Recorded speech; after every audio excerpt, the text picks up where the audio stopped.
our average stay for our members are around 9 months. So a lot of them came in to stay to experiment 3 months. But who are our target audience? 80% of members are 34 years old and below. Then we began to ask ourselves, what does the 34 years old and below, what they truly want? Then we realized one very interesting finding. The young people of today don't really fancy business, hotel breakfast. They like to cafe hop. Being a good operator is only one part. You have to put on the real estate cap and to think on behalf of the real estate owner. Can me as an operator take care of your asset properly firstly? Secondly, can I drive your asset value up? Does putting any brand under the SME place on your building, does it make sense for you? Does it create capital value for you? Post IPO, are we going to deploy huge amount of our capital to overseas market? The answer is no. How are you going to run this listed company?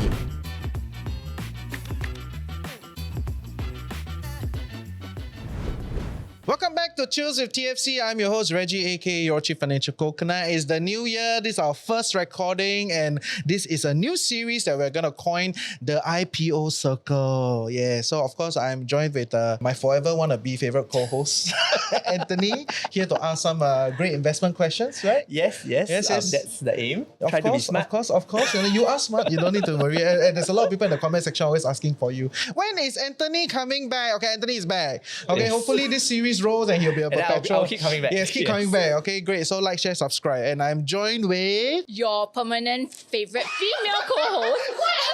What's to do that? But yes. My name is Dawn, or some of you might know me as Budget Babe, and I have been investing for over 11 years. Or is it 12 really? Really? Wow. Actually, 2026, so it's 12 years. And I'm here to ask the questions that every retail investor would want to know about. Yes. Okay, my name is Christopher Ng. I run a blog and a YouTube channel called Growing Your Tree of Prosperity. I've been investing for 20 over years. And So he's the OG here. Yes, I On read this his table. blog when I first started, and I was very inspired by him. I read a blog. You see the Thank cycle. you so much. Yes. So, but today, I think most importantly, drum rolls, we are joined with Eugene from the Assembly Place. Woo! Yes. Thanks so For much, our Eugene. audience that don't know you want to introduce yourself? Hi everyone, my name is Eugene. I'm the founder and CEO of the Assembly Place. Thank you, Reggie, for setting this up. I'm happy to be the first one in your IPO To be grilled, circle. to be on grilled, the yeah. yeah. Circle. So bring it on, yeah. We're very excited to have you here also, because not every founder is open to this kind of questioning yes. and format. Yeah, and I think it's going to set a good precedent for future IPO founders. You better come on the show before you release. Yes, we'll see you. We'll see you here. Sometimes I get very worried. I hope that I'm not being cancelled after this episode 1. I hope so. So maybe for our audience that don't quite know your company and all that first, maybe just give a quick rundown on So we are a co-living company. When we first founded the company. So we started off as a very humble beginning of 6 rooms. So today we are managing close to 3,500 keys across 100 locations in Singapore, across 5 living sector. We started out as a co-living company, solving the gap in the market for young people working in Singapore of minimum 3 months. After which we sprung off to campus by the Assembly Place, which is Singapore's first premium co-living student accommodation. We have got Stay by the Assembly Place, our boutique hotels called Social. We also have Singapore's first intergeneration living called Commune, which is at Henderson Road. intergenerational house, so it's called commune. Commune, yes, Okay. intergeneration living. So you say you started with 6 rooms and now it's over 3,000 plus. I guess the question on everyone's mind is, how did you grow that fast? What was the approach you took for that growth? I think I was very blessed because this year is my 20th year in the real estate industry. So I think Singapore market is very small in real estate because the market is so tight that you need to know what you are doing. So, and also along the years, you have met with good friends who are also in the same trade. So somehow we managed to get a lot of good off-market listing that help us to grow the company. So I think one has to know his or her real estate well first before you can scale the company. So we started out at 6 rooms back in 2021 when I did my first fundraising. So the people who supported us, they are really the real estate champion in the industry. And that also helped us to accelerate the growth till today. Such as, can drop a few names. We got individual like Muhammad Ismail, the chairman of PropNext Singapore, invested in us. So they're all on your cap table. Yeah, they're on my cap table. We have got people like Bruce Lai, the founder of SRI, who also invested in us. Even my ex-boss, Dr. Tan Tee Kun, he's currently the managing director of Knight Frank Corporate Services, and there's many others in the real estate industry that invested in us. Yeah, thanks for giving that, Shala. I mean, when we see the names there, not everyone recognizes it. So I think it helps for listeners to be able to know, oh, this is Knight Frank, this is for CBRE. It helps to give a little bit more color that there are a lot of real estate competitors or peers who are actually invested in your company right now. It's almost like a sign that the industry believes in this model. Yeah, exactly. Right? You have different competitors coming together to say, yeah, you know what, this seems like a model that works. This is a person that we want to back, and we put some money in behind it as individuals, even if not as companies. How would you characterize the kind of retail investor that should invest in your IPO? When we first started the company back in 2019, co-living is a very new segment in the real estate industry. Not many people quite understood co-living. People akin it to, hey, what is co-living? It's no different from room rental. So is one trying to add some colors to a very traditional model of real estate. So, but we believe that back in 2019, we believe that if you want to run the co-living company, the community-driven approach is very, very important. Other than the hardware, is the software. So in the early stage of our growth, it's really a proof of concept. So the proof of concept is important. So I think today, the co-living space has reached a certain level of maturity. So much so that even our SLA or URA, when they tender for site, they always say that some of the site, they will say that, co-living is welcome. This site is positioned to be co-living. URA even have this SA2 concept, service apartment 2 concept with a minimum 3 months stay. So I think 6 years ago, the barrier of entry going to this space for any operator is very low. It's like a warring state in those days, and everyone just want to have a piece of a pie. But today, I would say that the barrier of entry is getting higher. So for a new player want to enter into this space is definitely tougher. So for any retail investor who want to invest in the company, I think they have to believe that co-living is here to stay. A community-driven approach strategy in real estate is here to stay. But why lease now? Why not just remain private and not have to deal with all the public markets issues and stuff that comes in with being listed? I think this is also based to my answer back to Christopher earlier. In the earlier days, when you grow the company, proof of concept is not there. But today, we have already established this proof of concept. So we went through 2 rounds of fundraising exercise, though we also understood that the market accept this space in the real estate industry. So we felt that it's a good time for us to go public. For us to go public, of course, it has got its own set of challenges, compliance, transparency. I think the company is ready. In the earlier days, we are just trying to figuring out whether the proof of concept is there. So now we are ready to let the public invest in us. To say, look, we show you the numbers firstly, and secondly, the proof of concept is there.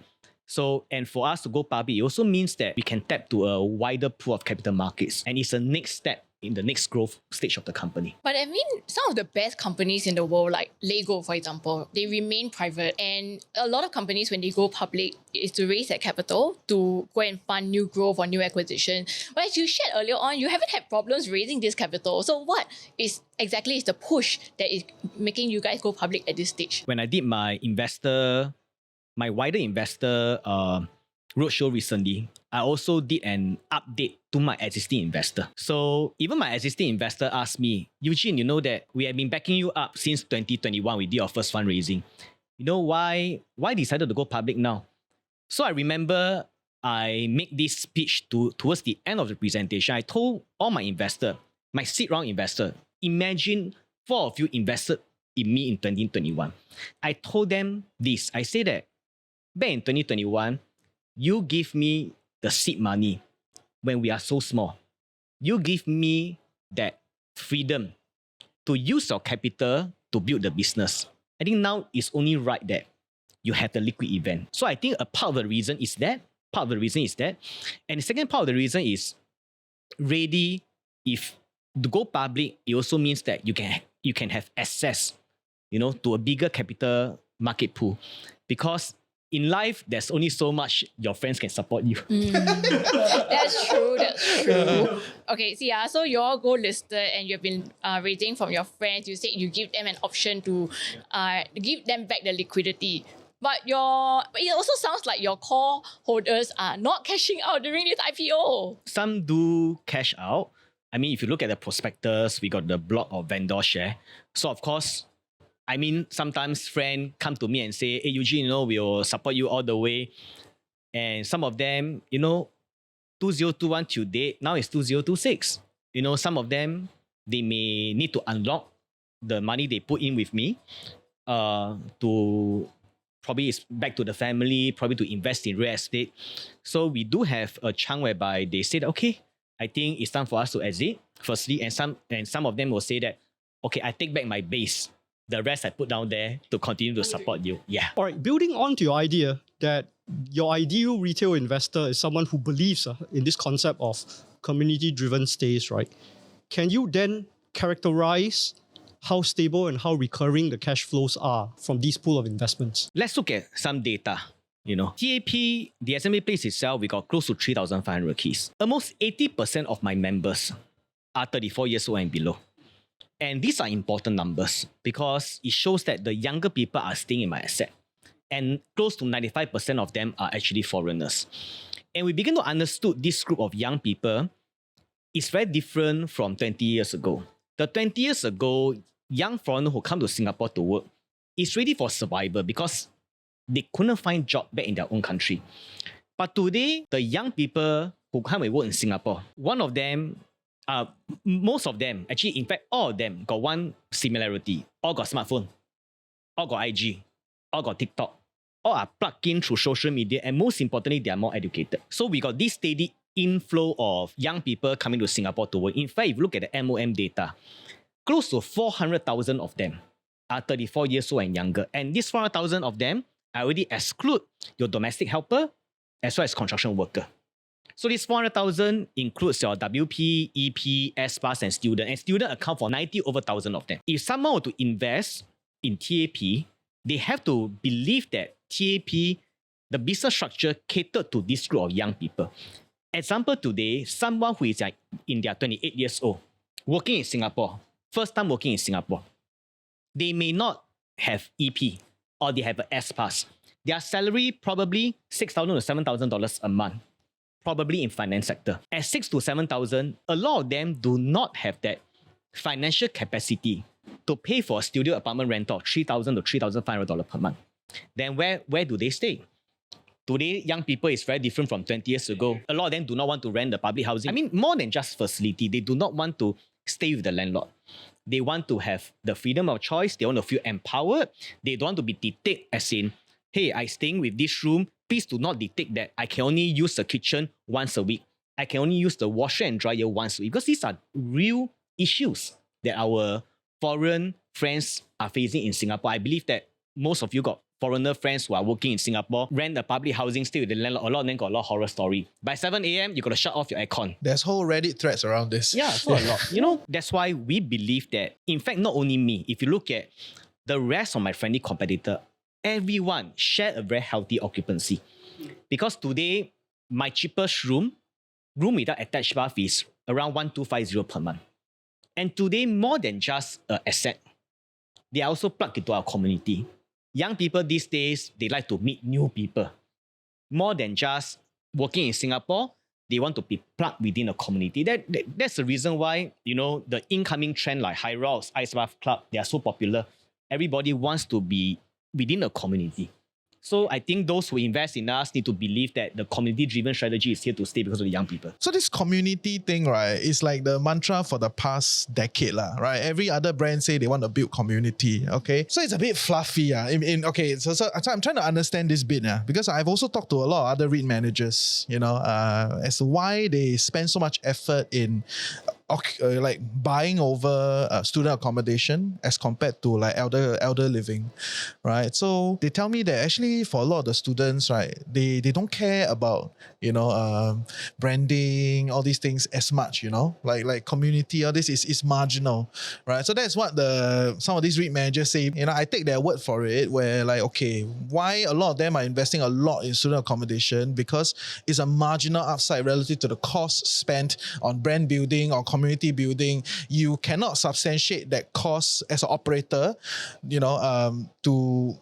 to show any like price differential, as relative to your competitor, lah, right? So like you got 5 other operator, you put in the most, yes, you are the coolest brand, but your occupancy is the same as the next guy, same as the next guy, same as the next guy, and your cost to operate is much higher relative to everyone else. That is not a good business, all right? So I'm trying to understand from your point of view, how would you address something like that, where if you want to build community, you have to put in additional operational cost, right, relative to others.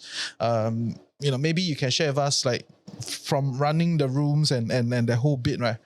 How are you standing relative to everyone else and that ideology? I kind of disagree with what the REIT manager think, because TAPs today as a founder, I stand very convicted that anyone can do real estate.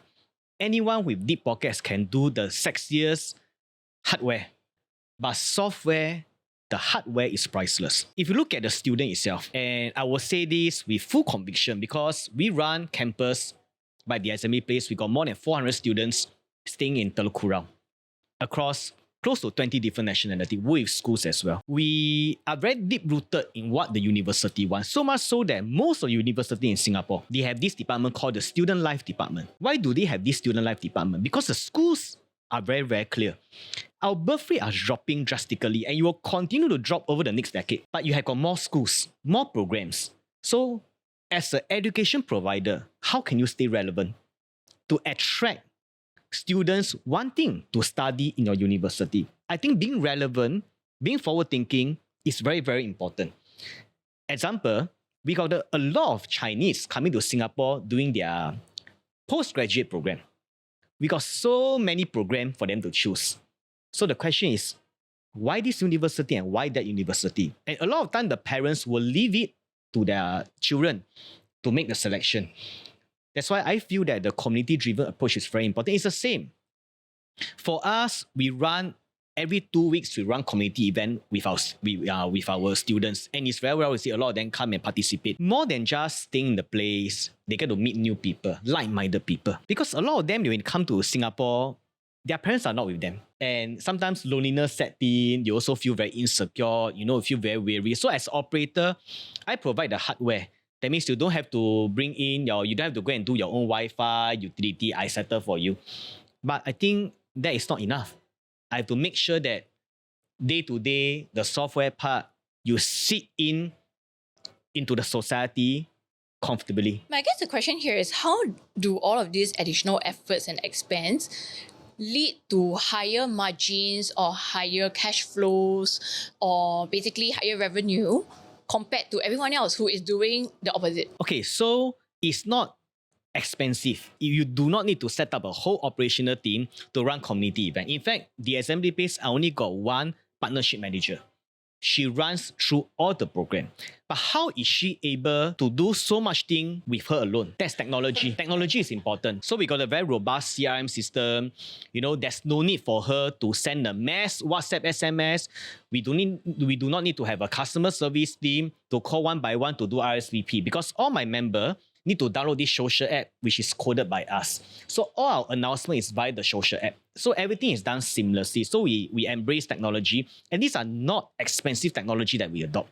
These are just processes that we integrate into our day-to-day to ensure that our people are efficient. So in other words, your argument against these old school, I shouldn't say the word old school, these REIT managers that Reggie is talking about is that they don't know how to do it correctly. That's why they assume that it's more effort and more cost. And I think more than just increasing the rental rate, when you really run a very robust community-driven strategy, right?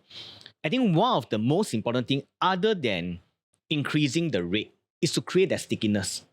I tell you why stickiness is important.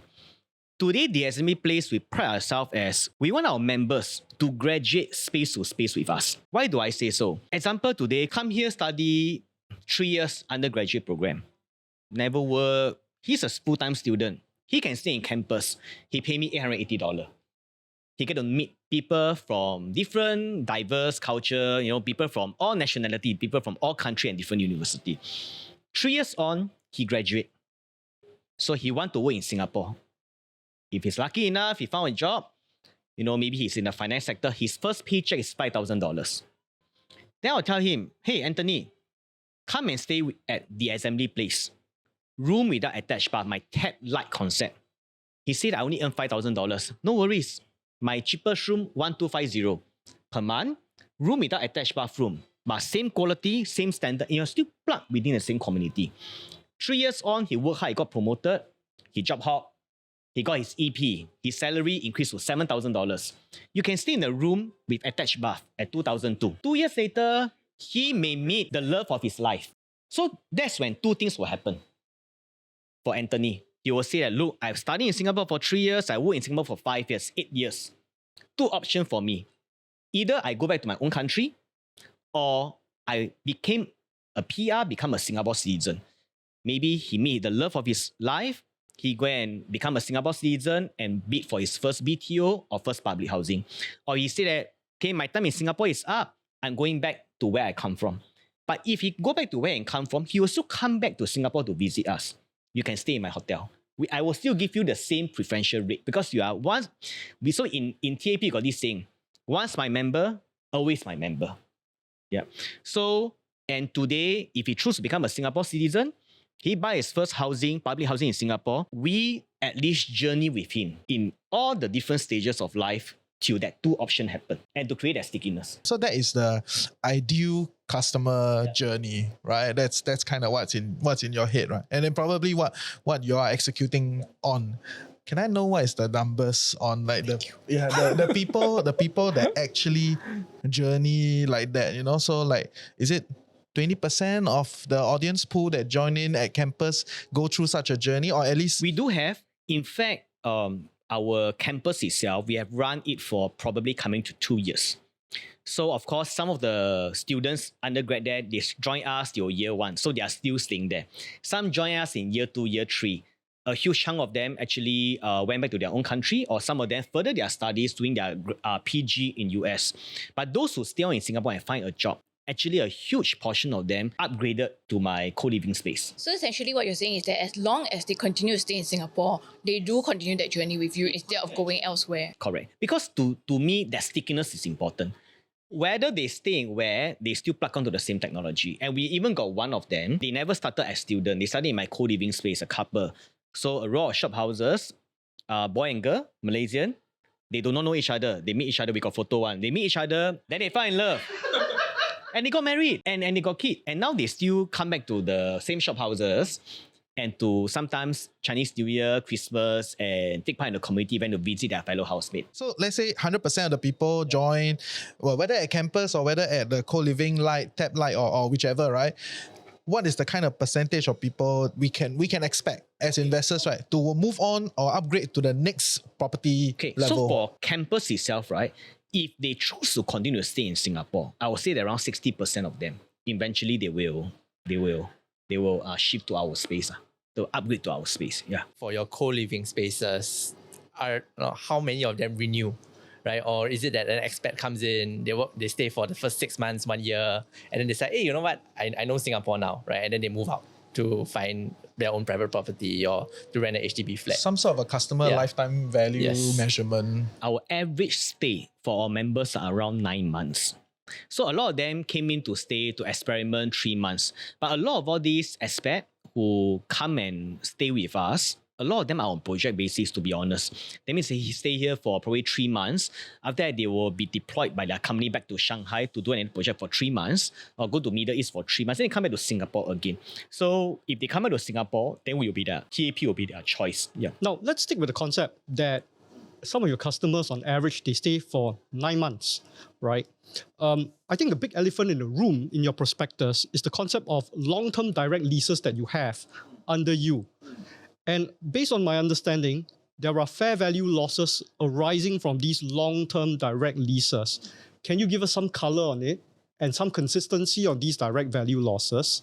And will it impact your cash flow for the next 3 to 5 years? Okay, so how the fair value loss is an accounting standard.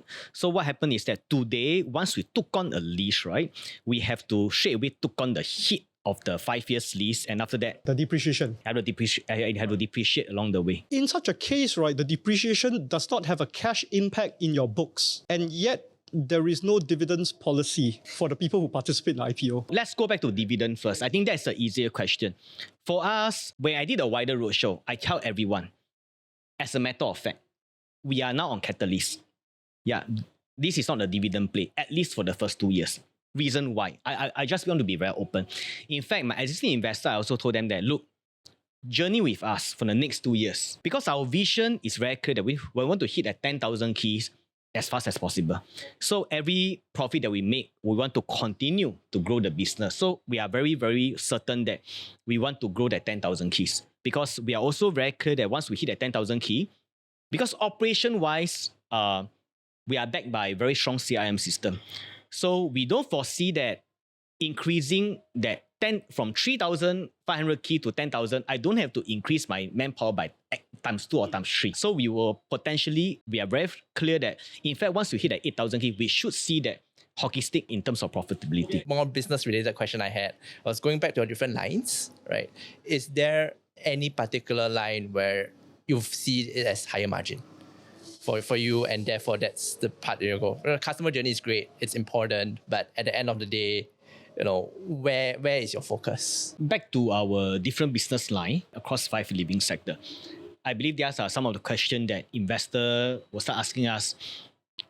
Are you all overly stretched? How come you have so many brands? Okay, we have our reason why we want to have many other brands. So back to margin itself, student accommodation margin, in our opinion, is one of the higher. Yeah, because just imagine that we are charging $880 per bed.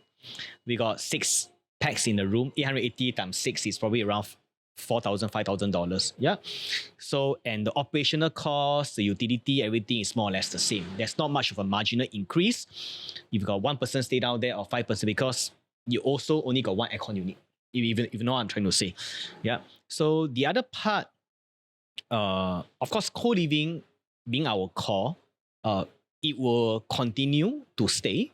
And these days, we like to go for bigger building asset, because that gives us a bit more efficiency in terms of operational wise. So we are also looking at future pipeline that looking at bigger building block asset instead of those strata individual unit. Yeah. And another sector that we will actively pursue and we will go in relatively quite aggressively is the intergeneration living concept.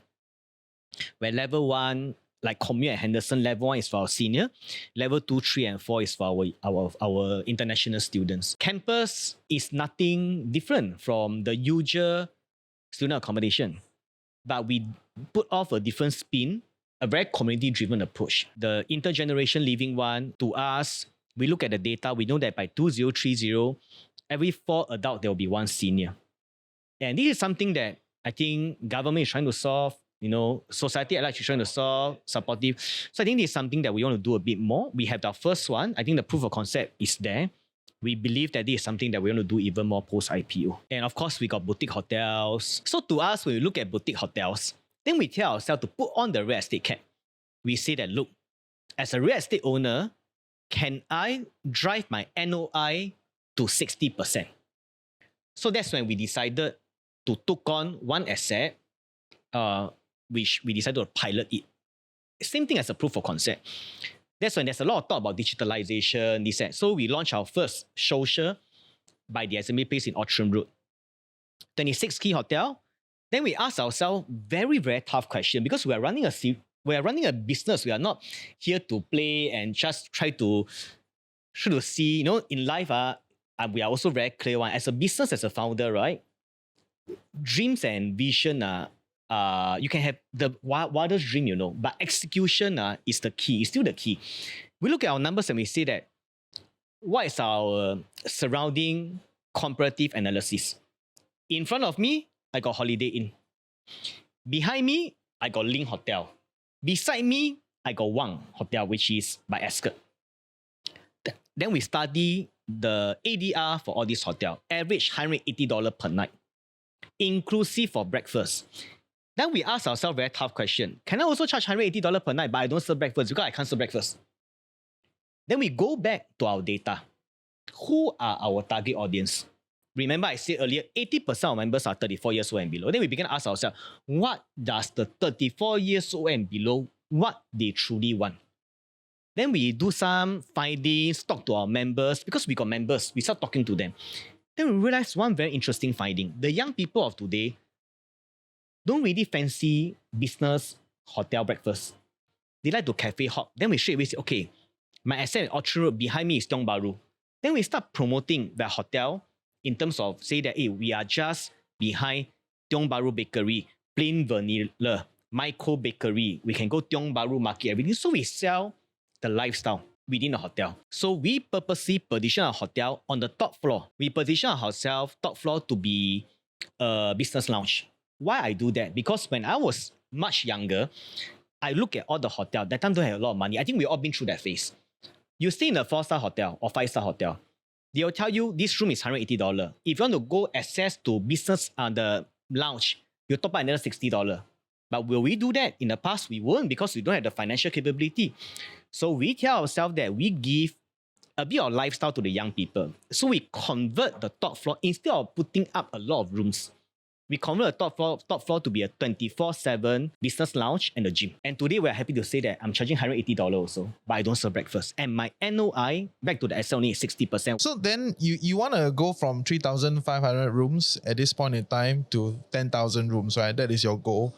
Currently, your product mix or your company or overall product mix looks like 65-70% in co-living, and then how many percent in Around 35 in all the student accommodation, healthcare accommodation, intergeneration living, boutique hotels. Yeah. no, because I think the business model is a little bit different across it, right? Yeah, different, not just sectorial. So whether they are student, healthcare worker, or even construction worker, everybody got a smartphone.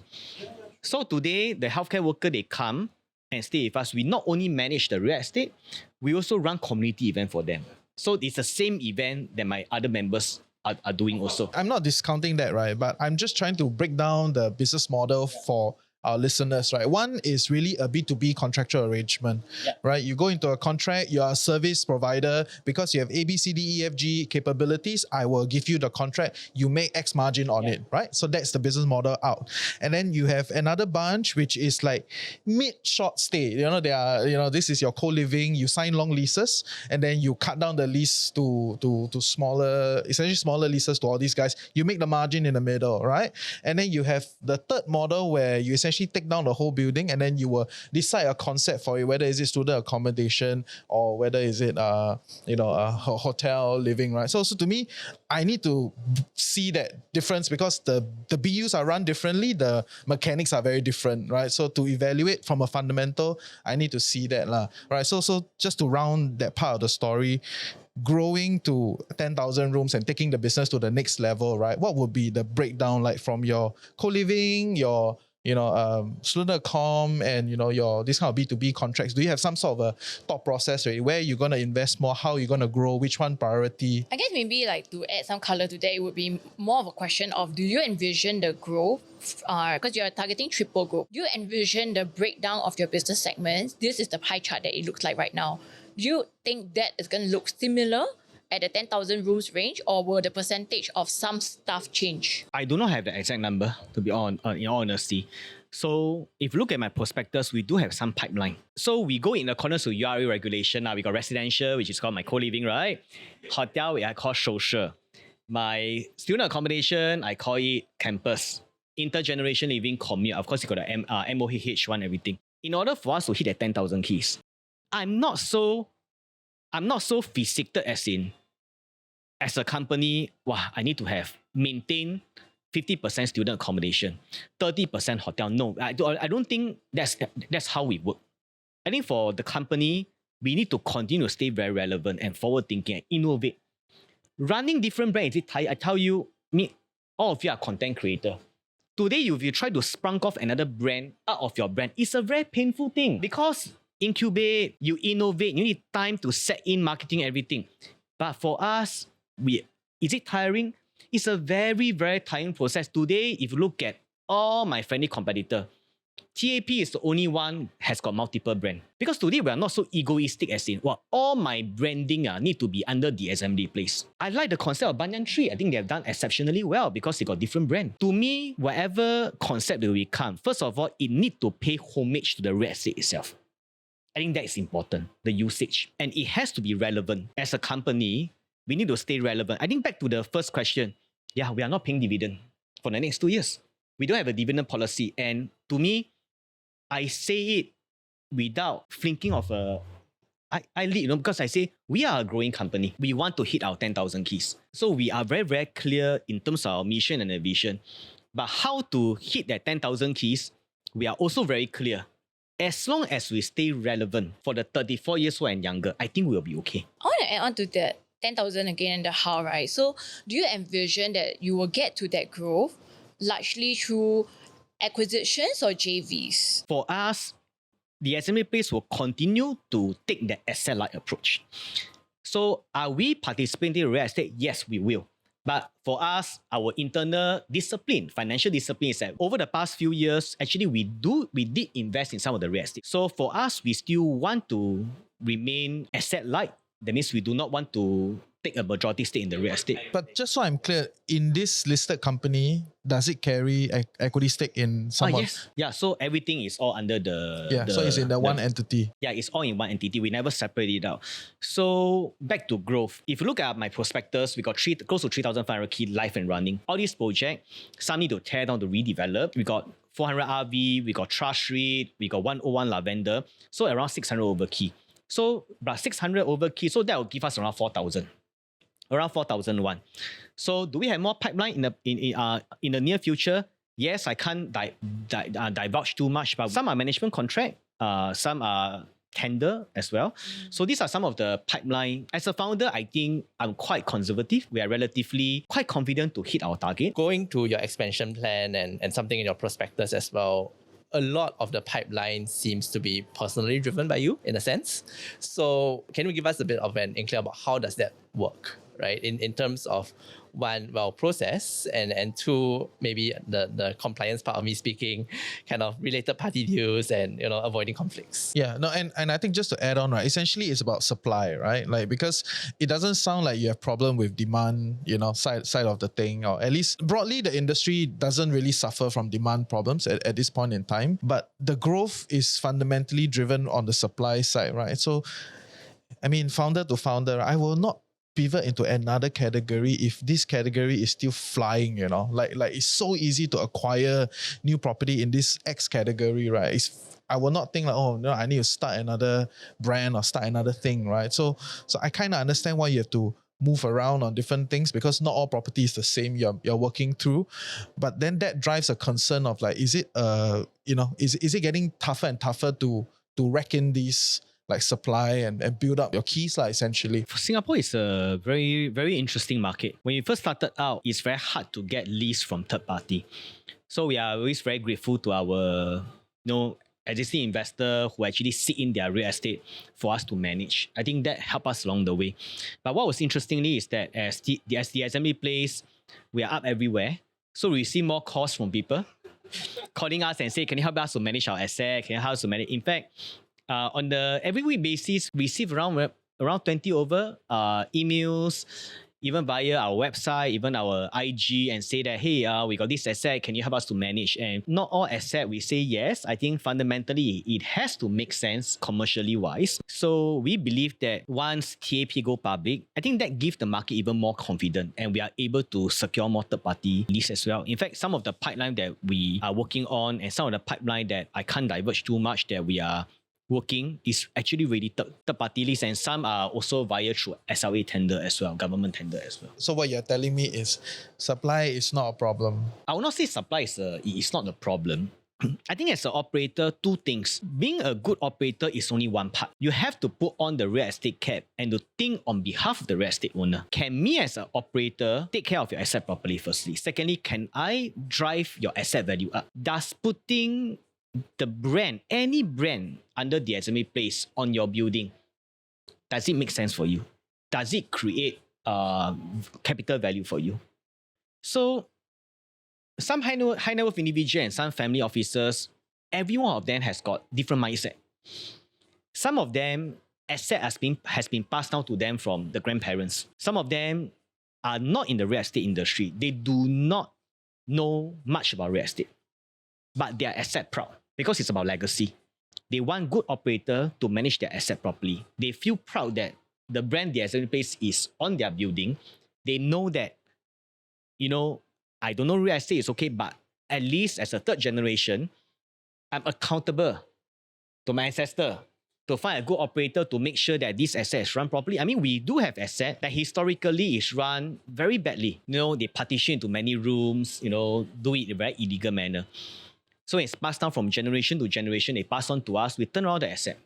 And today, the third generation will say that, wow, finally it's something that whatever I feel, I see, I think is right. What we do, at least we do something right for the asset. So I think for us, we always tell ourselves that when we manage third-party lease, we have to think of their perspective first. What is their family's mandate and what is their aspiration? Once we understand that, then our operational team will come in to manage accordingly. As investors, and as exciting as this sounds, the truth is there's a lot of options for us as retail investors in the market.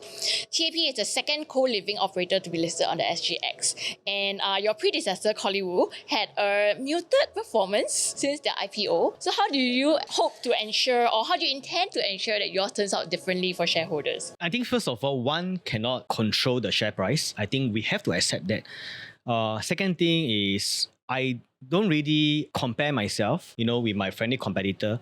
I think they have done a fantastic job building this brand up. So I think what both companies do is very, very different. Like what I mentioned earlier, our concept is always for our members to graduate from space to space. That's why we got different kind of brand. But my friendly competitor, they got one singular brand and it is really very different. So, and they own their real estate. I think fundamentally they own their real estate. They're more asset heavy. For us, we are riding on the more asset-like strategy, and it has always been that since day one. But what are you doing to try and change the potential? I know we can't control anything, but your efforts to try and change the whole performance or how the IPO is perceived, what are you doing differently? I think for us, I hope that the audience will look at us that, we are still a pretty much growing company. I mean, we are on the catalyst. We did not leapfrog, or we did not even say that, why not wait until we are ready for main board, we straight away go to main board. So we started with catalyst first. We are still pretty much a growing company. Even in terms of number of key count, we are larger. But I always tell my team that we are still a growing company. Do not ever think that 3,000 over key, the prospectors say that we're number one means we can relax and we really put on the flag and can shout out, say that we are number one while we are the largest. We are not. In fact, 3,500 keys to me means nothing. Because it really means nothing. Because to us, why the 10,000 keys is important? Because if we cannot even have 10,000 keys in Singapore, how are we going to make a difference in the overseas market?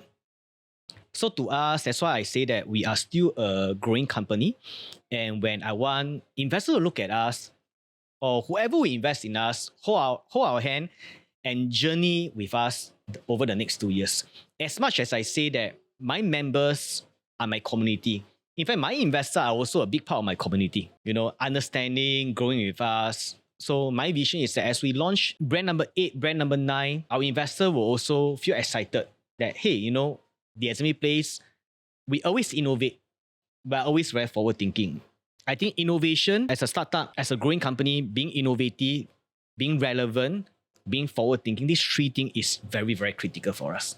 We cannot discount any of this, and I hope that that's what the investor look at us and my whole leadership team. Let's talk about how your Bangsa strategy is going to work in increasing the number of keys, and whether do you intend to launch more brands? How do you intend to differentiate this against players that might be entrenched in the Malaysian markets? So for Bangsa itself, is our first foray to the overseas market. It's a hotel, 66 key. The same thing is going to be brand under social, but that concept is a bit different. We will spin off more of a wellness play. Same thing for us, we look at who we want to target. Same thing, nothing has changed, 34 years old and below. Because at 66 key, I cannot compete with the big hotel. So the idea is that on the top floor, we're going to have a high rock space gym. We're going to introduce some ice bath club on the top floor for members to use. Level 1, it will be coffee bar by the day and whiskey bar by the night. Co-working space, young people go there, imagine someone from Selangor or Penang come to KL to work for maybe 1 week, 2 weeks project. I want them to stay with us. What's the price point? Probably going at around maybe 220 to 250 ringgit per night. Where's the location? Bangsa is at Lorong Marof area. I think more importantly is to try to understand the expansion strategy, right? Because it's all economics of scale, right? Like in Singapore, you like you said, right? Okay, you've grown it to a point where everybody can just like email in and say, oh, can you manage our property and what have you, right? But we all understand that entering a new market means a lot of cost and risk involved in all that. And I do not see a lot of synergies from like, or you say like you run Singapore very well, you will run easy. You gotta build a whole bunch there. So what's the kind of I totally and all agree. that? So for us, this Bangsa project came in because first of all, we know the asset owner well, and we are appointed to manage the asset. So I think very importantly, when we deal with overseas market, you need to know who you are dealing with in terms of landlord. So at least we know that the asset owner is someone that we are close to, we know, so we are comfortable. So moving on, post IPO, are we going to deploy huge amount of our capital to overseas market? The answer is no. We are still very fixated to use the proceed to build and fulfill our 10,000 keys in Singapore alone. Because as I said earlier, it's only when they hit 10,000 key in Singapore, that's when I think that we got a better chance to succeed overseas. And overseas is a very interesting market because you can have the best vision, best dream. But one thing you cannot control, can you find a good, reliable partner? Partner is very important. So when it comes to overseas expansion, I think your local partner is very critical to the success. So are we obsessed with going overseas? Yes. Long-term wise, that should be the plan. But I think in terms of mid-term, the next 2 years, Singapore to us is still the best place to grow our business. Because it's something that we already have a proof of concept. Secondly, we are comfortable. And comfortable is one thing, we are confident. And market accept us. So we rather focus on building that 10,000 key in Singapore. Let's talk about the next 5 years. So as a founder, you usually build something that's longer and you build with a longer term vision in mind. You say that right now your 10,000 is largely in Singapore for the next 2 years. But beyond that, are you envisioning the assembly place to be more of a very strong Singapore brand, or ASEAN markets, or expand beyond just ASEAN in the entire Asia or even to the Western world? What is your vision for TAP? I want the market, even 5 years and beyond, right, to see that the assembly place is founded and started by local Singaporean. I think that's one thing that will never change. So it is a local startup with 6 rooms in 2019, backed by local real estate player. Humble beginnings. Humble beginning. As a founder, I think that will and always be the vision. In fact, on the 23rd of January, I sell some koyo. 23rd of January is my IPO, it's my gala dinner. I'm also launching my book as well. It's called The Placemaker. It's a story about the assembly place and how my growing up days inspired the formation of the assembly place. Can you just walk us through a bit of your thought process in acquiring new keys? So we now know it's a bit flexible and all that, but the reality is the asset light model just means a duration mismatch, right? You're taking on a relatively medium to long term payment obligation liability for your lease and hoping to convert that and earn a margin from the shorter chunks. So is there like a target IRR you look at for each property? Do you have a minimum occupancy rate and renewal rate that kind of creates that hurdle for you before you decide whether to invest in a property or not? Okay, two things is that when we look at straight lease model, that we took on the master lease of 5 years, 7 years, but we are very clear and disciplined that we never ever enter into a bad lease. We do not build revenue. We want to still look at the bottom line. I think that fundamentally is very, very important for us. Second, the second thing is, of course, when we look at decay of lease, I think that's one thing that a lot of investors was asked. If you look at the prospectus, you say, hey, Eugene, you took on a 5 years lease. 5 years later, what happens if the landlord don't want to renew to you? These are really legit questions. So because of me going through IPO, remember that I founded the company in 2019. So we start taking big block leases in 2020 onwards. We took on a 5 years lease. Because so happened that, we go public listing, right? So happened that all these leases about to decay. So I start going out to all the landlord. I call the uncle, auntie, hey uncle, I I know that 6 months later, my lease going to end. But are you going to renew for me? Was I worried? Because the decay of lease is a real issue, right? But I'm very happy to say that, right? Actually, almost all of them, the big buildings, all renew with us. We begin to ask ourselves why. The why is important, why they renew us. Then we begin to ask ourselves, actually, we need to 对自己有点信心. Because first of all, we take care of the asset. And we realize that for big building asset, right, the landlord are also very clear that, look, the SME place, example, they pay me $100,000 a month. For the past 5 years, they never give me any problem. Firstly. Secondly, they never default in rental. Thirdly, if I want to increase the rental by another 10%, to be fair, I will pay you. Why? Because my business is very clear. When I sign on the first lease of 5 years, I need to spend X number dollar of capex, and my capex is amortized over 5 years. I renew for the second term. I'm not going to spend the same capex again. So my GOP will go higher. So to be fair, is it fair for me to increase my rental to rent? Of course, it's absolutely fair.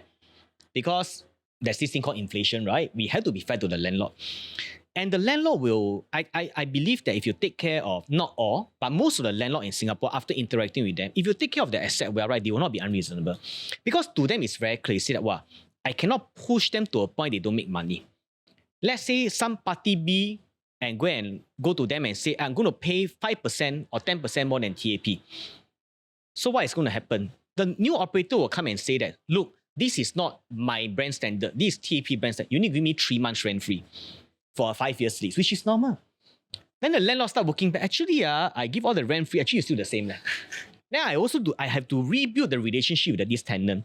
Whether he or she will pay me consistently, I do not know. Why do I want to rock the boat? So at least for bigger key properties, there's a bit of stickiness, or quite Yes. a lot of stickiness with You the have just existing given us an education on how dividends investors think. Yeah, we are very unwilling to turn over our assets. Yeah, because you don't give us drama. That's why we like you. Correct. For us, we are very clear when we took on this building lease. By right, there's this defect, like, example, this thing spoiled, that thing spoiled, I can go back to the landlord, right? We internally, we always have this policy that small things don't every little thing's going to find a landlord. Today, the light bulb spill, we already got a very robust operational team. We're going to change ourselves. Why?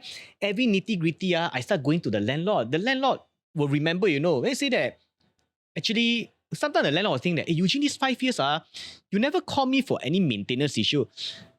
I say, Mr. Loa, I already settled. We actually settled a lot of things for you. I don't want to bother you because you're already very busy. And to me, I go to you, your cost will be higher than me because I'm more efficient. So I do it as a goodwill. So I think in Singapore context, doing business, there's a lot of goodwill. There's a lot of goodwill. I think that Singaporean at large, the uncle, auntie, they will want to trust young people. They want to back young people. So go back to the smaller asset. It's also the same thing. So today we got some small shop houses, landed property, right? If they don't rent to us, they can rent to family. Easily can take over, pay me higher rental. But look, it's different again. Some of you here will own real estate. If you got a 3-bedroom condo or 4-bedroom condo, you rent to a family for 3 years. It's like tikam, you will not know whether this family will take care of your asset or not. Yeah, I'm a landlord, yes. Right? Yeah, 3 years later, when the agent come and take over, you say, wow, Christopher, wow, this tenant run away, and your 2 months security deposit also cannot cover the cost. But operator like us, we run differently. Today, I rent a unit from you, a landed property from you, 6 room. I lease out all the 6 room. One of the room, example, Dawn rent for 6 months. Then she say, okay, Eugene, thank you very much. I'm leaving your asset. But before she can trash up the place or whatever she do, But today, before I lease the place out to, example, Jonathan, as an operator, I have to refurb the place again. So there's a continuous preventive measure of maintenance. So I remember there was one particular asset, this elderly lady, she had never ever rented to any operator before. All these years, she rented only to family.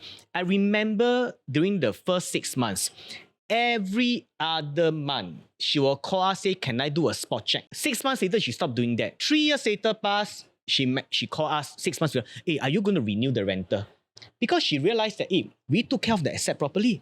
Because she got a lot of trauma. So you really gave it to her as passive income Rather passive than active income. income, to keep checking and to go and deal with tenant. I think rental-wise, anyone who is willing to put money on the table, can pay the landlord, no issue. But are you going to take care of the assets? Another thing, because today you can be happy. One family rented me, one couple, one dog, or one family with 2 children. I believe that you heard horror story before. People just leave. And some of them are even more savvy though. They are willing to give up their 2 months security deposit to you because they know that there's no way they can reinstate one. And the worst thing is that they go back to their own country. And even they don't go back to their own country, as a landlord, are you going to use good money to chase after bad money? Just for that. Maybe $10,000? Or you want to go through the hassle of mediation? You don't want. I guess this is a good time to ask maybe the last question, which is since you mentioned about all these horror stories, right? And you guys have to take on that cost of making sure the maintenance is well taken care of. So how do you prevent your members from trashing out the place so badly that your costs go up? So I think the good thing is because we do provide weekly housekeeping to all the units. And this weekly housekeeping is very important after running the business for more than 5 years because the housekeeper are being trained to look at telltale sign. Because today, I do weekly housekeeping. Imagine today I'm a housekeeper, I go to unit 1, kitchen and 2 common bath. I clean up already. Okay, it's 30, I clean up already. 1 week later, I go, how come the place, the rubbish bin is overflowing? I mean, there are horror story. There's one particular shop houses that every other week, right, my housekeeper go there, they find maggots on the dustbin. So it's very clear that the tenant do not take care of the place. That's when we issue this house guide. So we have the right to terminate them because you don't trash up the place. I think everyone, staying the place, our community should have that spirit, the social moral compass of taking care of the asset. So, but imagine we don't have weekly housekeeping. You don't see the place 2 years later. I tell you, you will spend a lot of money reinstating the place. So that kind of helped us. You have proven a record of being an operator. You have expanded and getting all the business together. Now you're going for a listing, right? So I do want to understand, as a Listco CEO, how are you going to run this listed company, right? Like from a financial side of things, like, are you going to be very aggressive? Are you going to be taking on a lot more debt? Are you going to be doing acquisitions? Just so I get some color, because what I hear at this point in time is, I want you to invest in me as a growth company. My room target is 10,000, right? And in 2 years' time, hopefully I can get into the main board. Okay, great. So that is the story. But investing in a growth company, I do need to know that my management is like, has what it is and knows how to play the financial space, and not just as an operator. So, just give me some color on like, how do you plan to kind of grow this Listco? I think once we go public, fundamentally, nothing much has changed. It is still business as usual, but it gives us that, that new proceed for us to grow further. I think for us, we will still continue to be disciplined. We will not take on lease for the sake of increasing revenue. I think that's not how we work. If I want to go for the revenue play, back in 2021, I will go and knock on the door of the VC. And that will give me a much higher valuation, burn at all costs. So I never ever, maybe because I'm more traditional, I never believe in running a business that burn at all costs. So just build top line. We don't believe in that. Taking on that, it's okay to take on that. It's okay to take on that. But we have to take on that in a very strategic manner. If today there's an opportunity in terms of investment in real estate, we will take on that. I will not be apologetic because, if we do our numbers, that the horizon is 3 years later, we can exit at a much higher capital appreciation. Why not? Because the higher capital appreciation, potentially that will transpire to be dividend payout to shareholder. So if you look at our prospectus, right, it's very clear that, around 80+% of our proceed, right, our business model is still our operator business. But there's another 20% which is project management, investment in real estate. And the investment in real estate, we are also quite clear. We will take on a 10 to 20% stake. But when we took on asset like that, we are very clear. And TAP, we earn the operating fee is one thing. Secondly, we also have the opportunity to earn the capital upside. Because you look at the prospectus, in fact, for the past 2 years, when we see some real estate, we see an opportunity, but we don't have the financial muscle, right? We do the FS, we do the waterfall chart, we present to family officers and high net worth individual. And when we do that, actually we charge a 1% buy side fee, and we project manage and we operate. And eventually, when we exit 3 years later, we earn the capital upside based on our equity, and we also charge a sell side fee. So that's why I say I always put on two cap. One as a operator cap and one as a real estate play.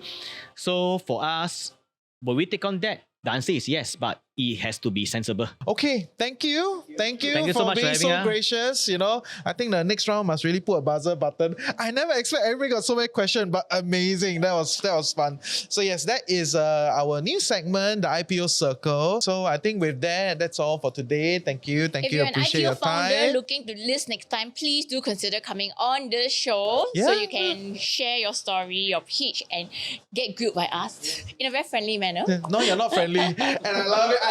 I love it. Okay. Yes, but if you guys have enjoyed this episode, please leave us your comments and let us know any feedback, anything that you want to see more of or less of. This is a new show, so we're still trying to, take in as much as we can to create something that is beneficial to you guys. And with a lot of the action happening in SGX this year, I think this show is going to be very exciting to watch. So yeah, with that, that's all. Like, share, subscribe. We'll see you at the next episode. Meanwhile, take care. Bye-bye. Thank you. Bye.